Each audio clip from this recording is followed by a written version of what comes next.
మొదటగా జనన మరణాల కారకుడు, ఉపాధి ప్రదాత, సర్వలోకాలకు సృష్టికర్త, సూర్య చంద్ర నక్షత్రాల గమనాలకు ఆధారభూతుడు, సమస్త జీవరాశులకు ఆధారభూతుడు, సమస్తాన్ని శాసించేవాడే కానీ శాసించబడని వాడు,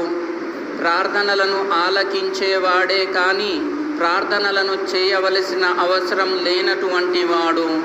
ఆజ్ఞాపించేవాడే కానీ ఆజ్ఞను గైకొనవలసిన అవసరం లేనటువంటి వాడు, పంపించేవాడే కానీ పంపబడని వాడు, దువాలను స్వీకరించేటువంటి వాడు,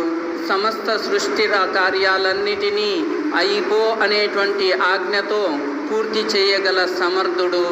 అన్నీ చేయగల సామర్థ్యం కలిగినటువంటి వాడు, సమస్త జనుల యొక్క మనసులను సైతం ఎరిగినటువంటి వాడు, మనసులలో దాగి ఉన్నటువంటి రహస్యాలను సైతం తెలిసినటువంటి వాడు, కంటి చూపే కాక ముఖ కవలికలే కాక కనుసన్నుల యొక్క కనుసైగల యొక్క రహస్యాలను సైతం తెలిసినటువంటి వాడు, అమితంగా మన్నించువాడు, క్షమించువాడు, అపార కృపాశీలుడు, దయామయుడు, కరుణామయుడు, మహాశక్తివంతుడు, మహావివేకవంతుడు అయిన అల్లాహ్ యొక్క నామముతో ప్రారంభిస్తున్నాను. మరియు ఆ ప్రవక్త, మహాప్రవక్త, మహనీయ ప్రవక్త, పరంపరలో చిట్ట చివరగా వచ్చినటువంటి ప్రవక్త అయినను ఖయామత్ నాడు, పరలోక దినము నాడు తన అనుచర సంఘంతో స్వర్గంలోనికి పోయే మొట్టమొదటి ప్రవక్త, ప్రళయ దినము నాడు సిఫారసు యొక్క సంఘటనను ఆరంభింపచేయు ప్రవక్త, తన యొక్క అనుచర సంఘంలో ప్రవక్తలను పొందినటువంటి ప్రవక్త, మేరాజు ఘనత నొందినటువంటి ప్రవక్త,